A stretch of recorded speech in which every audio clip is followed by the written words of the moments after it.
They told them Americans did unspeakable things to prisoners. In the pre-dawn darkness of March 1945, inside a prisoner-of-war camp in rural Mississippi, 73 German women stood shivering outside a white medical building they had been ordered never to approach. Until now. A young American guard, barely old enough to shave, had gathered them before sunrise and marched them across the muddy compound in absolute silence. His face showed no emotion when he finally spoke. "Close your eyes," he said in broken German, "and don't scream." The women's blood turned to ice. They had heard the whispers from prisoners transferred from other camps. Stories about medical experiments, about doctors who saw enemy prisoners not as patients, but as test subjects, about screams that went unanswered behind locked doors. Now it was their turn. The door swung open. 3 American doctors emerged, their white coats impossibly clean in the Mississippi dawn, carrying leather medical bags that clicked when they walked. What happened in the next 60 seconds would shatter everything these women believed about their captors, about war, and about the line between enemy and human being. If you think you know how this story ends, I promise you don't. Hit that like button and subscribe, because what you're about to discover is one of the most remarkable untold stories of World War II. Camp Clinton sprawled across 790 acres of Mississippi pine forest, a universe of barbed wire and wooden barracks carved out of the humid American South. The camp had been built in 1943 to house prisoners from Rommel's Afrika Korps, those legendary German soldiers who had fought across the deserts of North Africa until Allied forces trapped them in Tunisia. By 1945, the camp held over 3,000 prisoners. Most were men, but tucked away in the northeastern corner, separated by additional fencing and guard towers, was a smaller compound. This was where they kept the women. These weren't combat soldiers.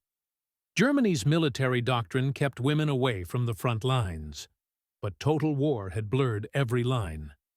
These 73 women had been radio operators decrypting Allied communications in underground bunkers, Luftwaffe auxiliaries operating searchlights during bombing raids, their hands scarred from working the massive lamps that illuminated British bombers over Frankfurt and Berlin.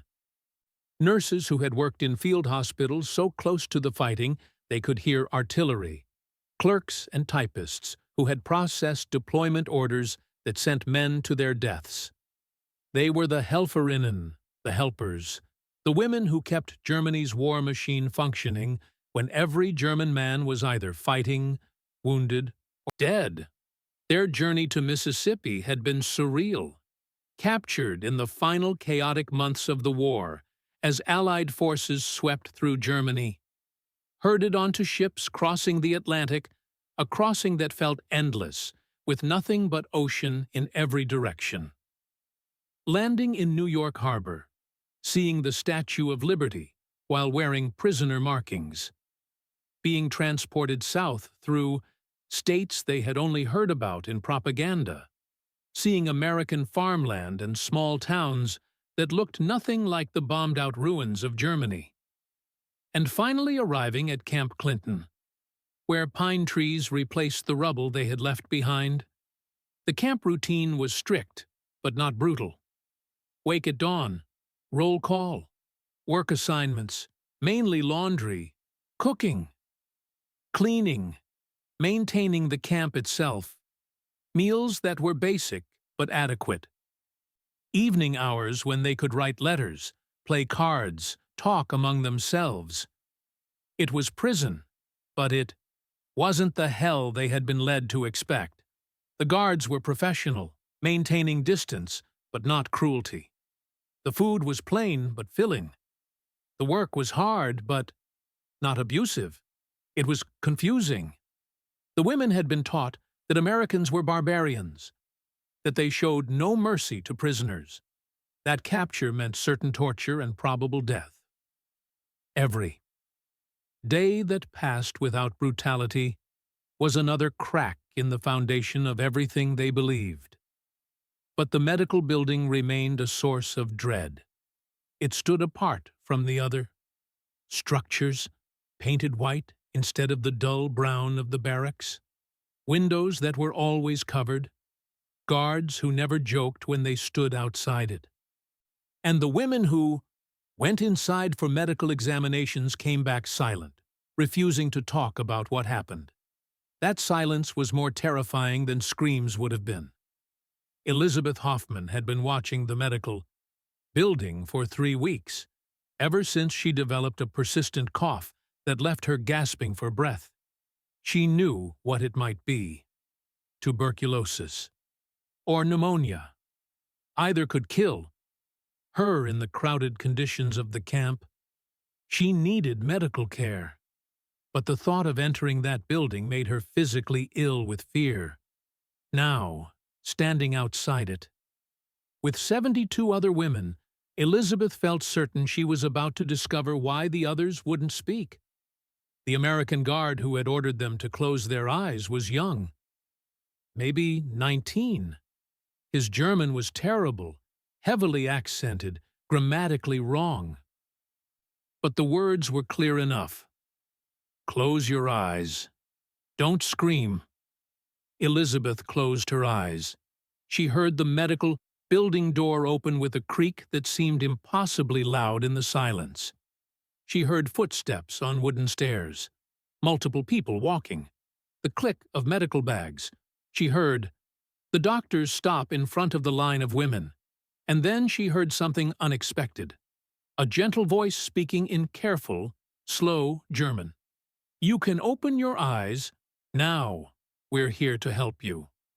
My name is Dr. William Harrison. These are my colleagues. We've noticed several of you have been coughing. We need to examine you to prevent the spread of illness in the camp. We will treat anyone who needs treatment. You are prisoners of war, which means you are entitled to medical care under the Geneva Convention. That's not just words. That's our obligation, and it's an obligation we take seriously." Elizabeth opened her eyes.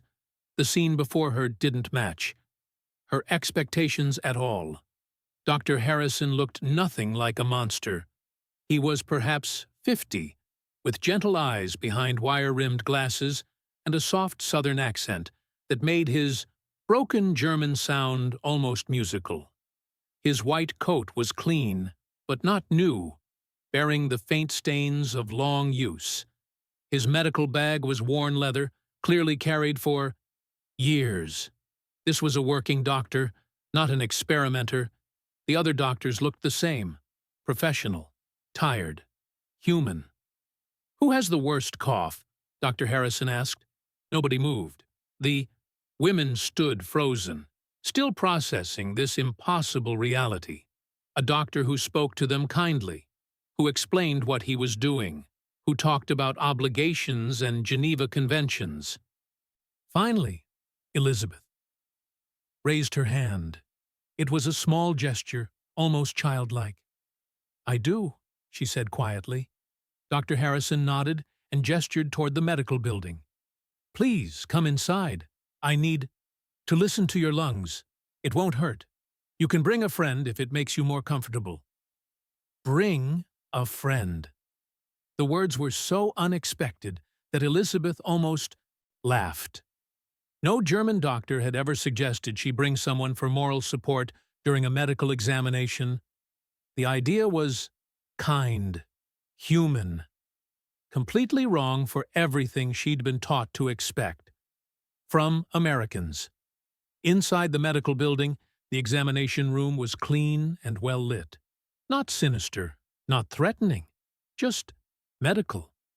Dr. Harrison listened to Elizabeth's lungs with a stethoscope, his touch professional and impersonal. He asked questions about when the cough started, whether she had fever, if she'd been losing weight.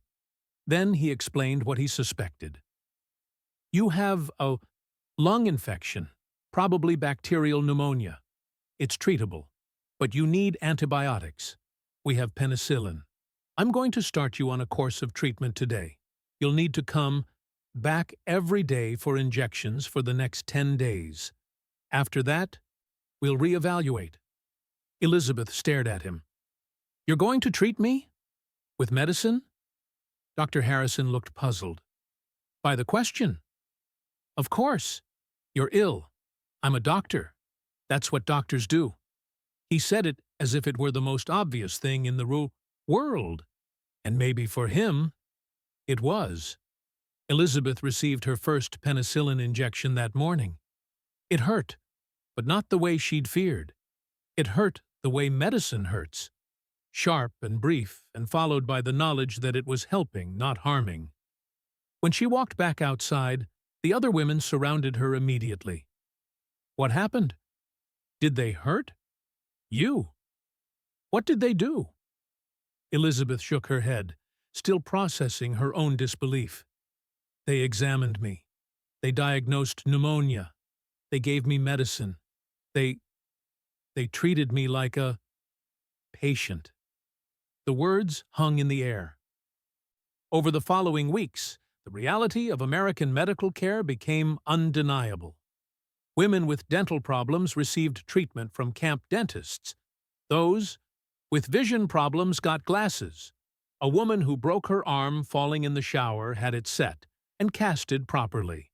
Another developed appendicitis and received surgery that saved her life. The medical care wasn't perfunctory. It wasn't minimal. It was thorough and professional. When Elizabeth returned for her daily penicillin injections, she began talking with Dr. Harrison. Not because he required it, but because he asked questions. About her health, yes, but also about how she was managing. Whether the camp conditions were making her recovery harder, if there was anything that could be done to help.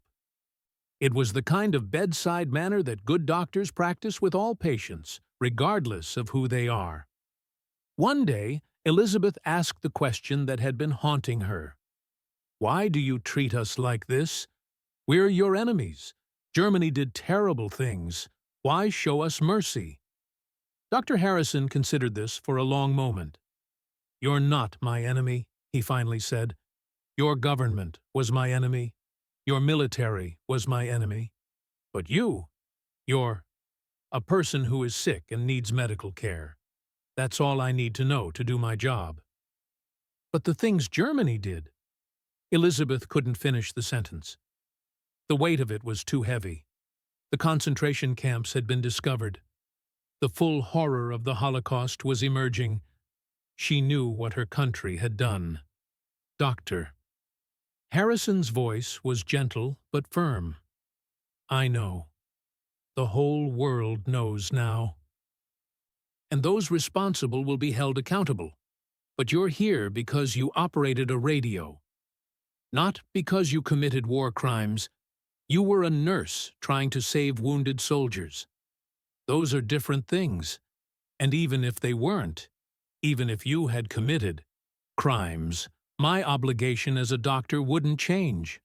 I don't get to decide who deserves medical care based on their moral worth.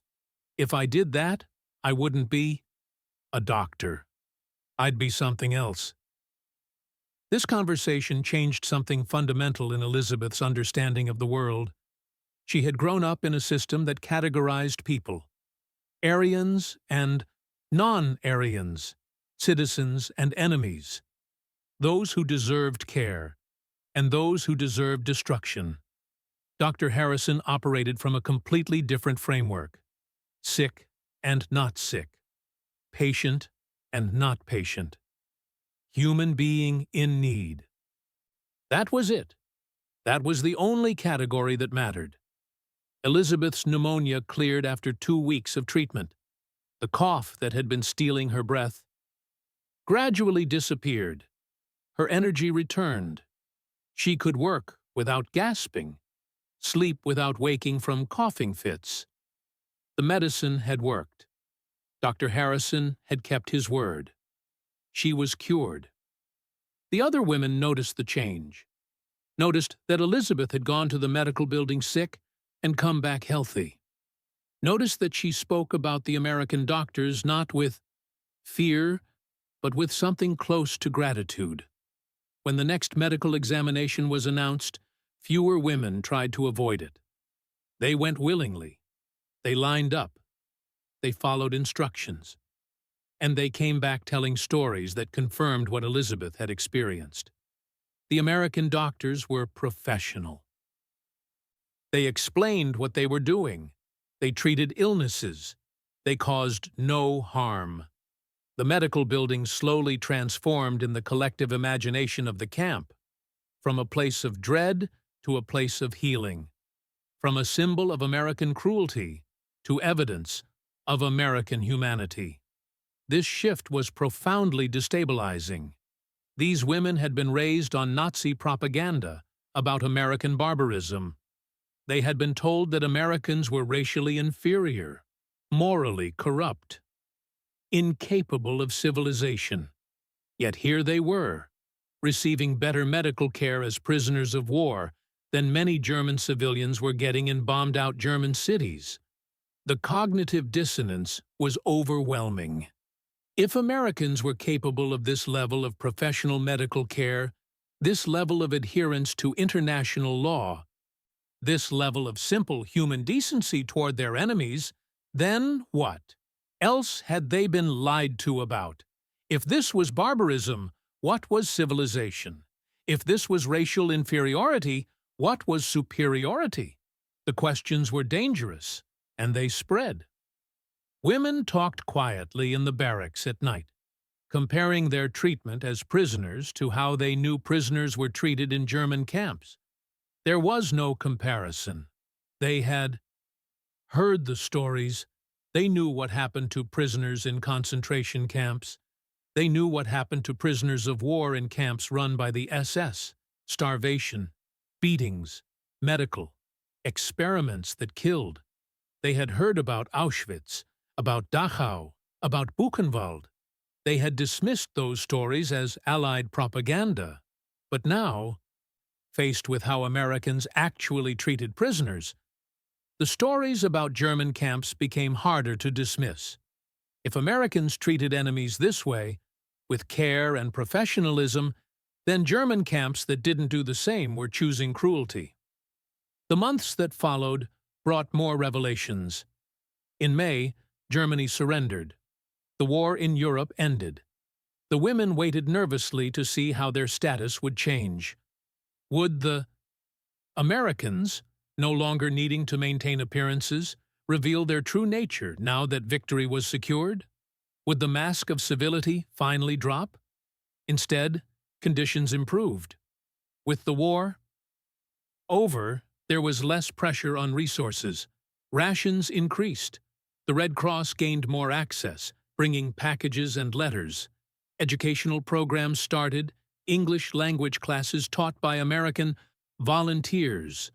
The women could write letters home, send messages through the Red Cross trying to locate family members in devastated Germany. Throughout all of this, the medical care continued. Dr. Harrison and his colleagues maintained their rounds, treating new ailments as they arose, following up on ongoing conditions, ensuring every prisoner received professional medical attention. Elizabeth Hoffman, her lung. Infection fully cured, asked Dr. Harrison if she could help in the medical building. "I was a nurse in Germany," she explained. "I trained in hospitals before the war. If you need assistance..." Dr. Harrison considered this. "You're a prisoner. Technically, I'm not supposed to put you in a position where you have access to medical supplies or facilities." "I understand," Elizabeth said, "but I'm also a nurse. I took oaths, too. The same oaths you took, and there are women here who need care. I could help provide it." He thought about that. "Let me discuss it with the camp administration." 3 days later, Elizabeth began working in the medical building as a nurse's aide, under supervision at first, but gradually with more responsibility as Dr. Harrison realized she was exactly what she claimed, a trained, competent medical professional who took her duties seriously. Working alongside Dr. Harrison and the other American doctors gave Elizabeth unique insight into their thinking. She watched them discuss cases, saw how they approached difficult medical decisions, observed how they balanced limited resources against unlimited need. In every case, their priority was clear: patient care first, everything else second. One day, an American soldier came into the medical building with a minor injury.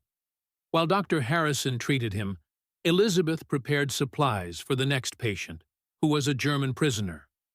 The soldier noticed and frowned. "Doc, you're going to treat a German prisoner after me?" Dr. Harrison didn't look up from bandaging the soldier's arm. "Yes. That doesn't seem right. She's the enemy." "Now, Doctor." Harrison did look up. His expression was stern.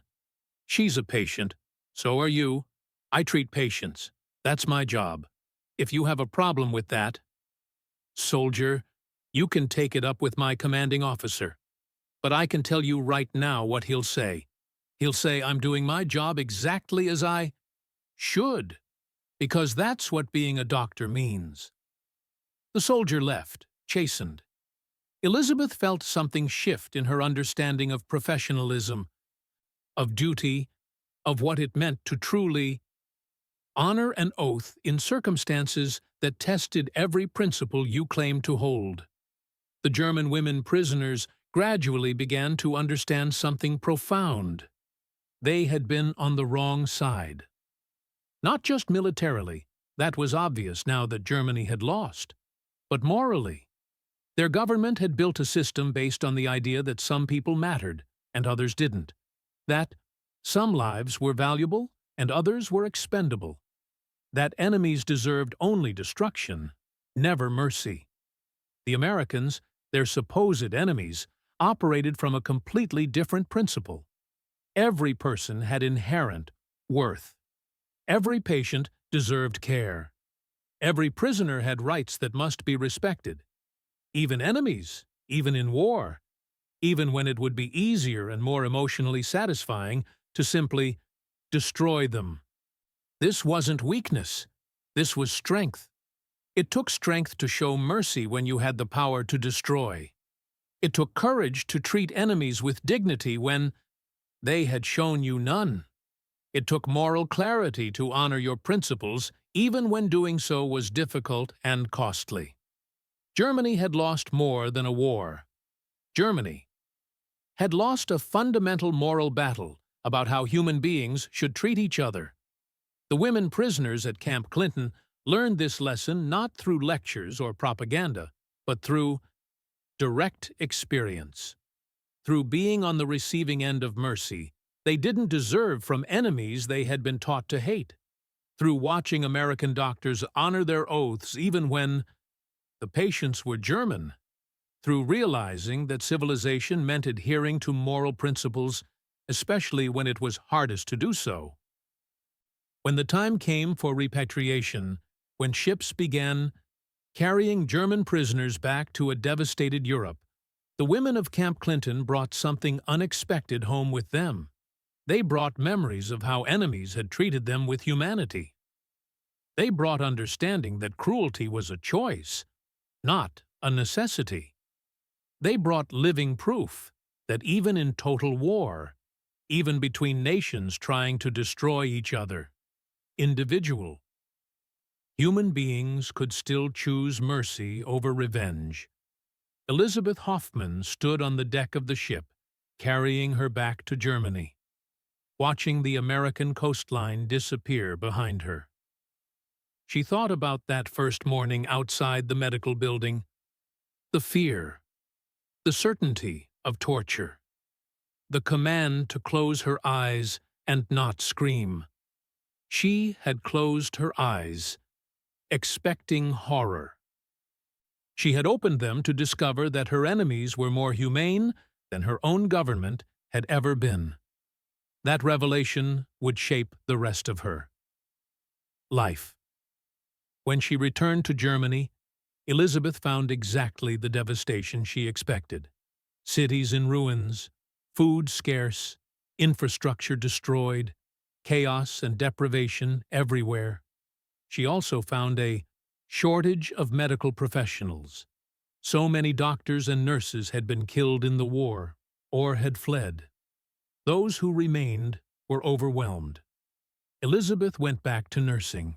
She worked in hospitals in Hamburg, in makeshift clinics in destroyed neighborhoods, anywhere she could help. And everywhere she went, she brought the lesson she had learned in Camp Clinton. Every patient deserves dignity. Every person deserves care, even enemies, even prisoners, even people you have every reason to hate. This is what being a medical professional means. She told her story whenever young nurses or doctors asked about her time as a prisoner. She told them about the fear of that morning, about the American doctors who chose healing over hatred, about learning that true strength meant having the power to destroy, but choosing instead to heal. Some people didn't want to hear it. Some preferred to nurse their grievances, to remember only German suffering and ignore German crimes, to maintain the fiction that all sides were equally guilty. But others listened. Others understood. Others took that lesson and carried it forward into the work of rebuilding not just Germany's infrastructure, but its moral foundation. Years later, when Elizabeth was an old woman, a documentary filmmaker interviewed her about her wartime experiences. The filmmaker asked if she had ever felt conflicted about receiving medical care from the Americans while German soldiers were dying from lack of medicine. Every day, Elizabeth answered honestly. The guilt was overwhelming. But Dr. Harrison told me something I've never forgotten. He said the answer to some people not getting the care they need is never to deny care to others. The answer is to fight for a world where everyone gets the care they deserve, where medicine serves humanity, not politics or nationalism, where doctors heal regardless of borders or enmity. She paused, remembering. That morning when we closed our eyes outside the medical building, we thought we were closing them against horror. We were actually closing them against our own prejudices, our own propaganda, our own hatred. And when we opened them, we saw clearly for the first time. The story of the German women prisoners at Camp Clinton is not widely known. It doesn't fit neatly into common narratives about World War II. Ertush complicates the simple story of good versus evil, hero versus villain. It forces us to confront uncomfortable truths about how enemies can show us humanity when our own side has failed to do so. But it's a story that matters, because it reminds us that even in the darkest hours of human history, even in total war, individuals can still choose mercy, can still honor their principles, can still treat enemies with the dignity that recognizes shared humanity. Dr. William Harrison could have refused to treat German prisoners. He could have done minimal care, just enough to satisfy regulations. He could have let his hatred for what Germany had done, for the millions killed in the Holocaust, for the destruction of Europe. He could have let that hatred harden his heart. Instead, he chose to be a doctor first, to honor his oath, to heal. That choice changed lives. It saved Elizabeth Hoffman's life directly. It saved the lives of dozens of other German women who received treatment for conditions that would have killed them without care. But more than that, it changed hearts and minds. It challenged everything those women believed about their enemies. It forced them to recognize their own humanity in how they were treated. It became a seed of moral transformation, that some of them carried back to Germany and planted in the work of rebuilding. This is the power of mercy. Not just that it spares suffering in the moment, but that it breaks cycles of hatred that can persist for generations. Every prisoner who received care at Camp Clinton became someone who knew, from direct experience, that enemies can choose compassion. That knowledge changes how you see the world, how you raise your children, how you vote, how you think about other conflicts, other enemies, other circumstances where the easy choice is cruelty and the hard choice is mercy. Close your eyes and don't. Scream. Those words, meant as an instruction before a medical examination, became a metaphor for a moment of transformation. The women closed their eyes against their fear, their propaganda, their conditioning to hate. When they opened them, they saw clearly.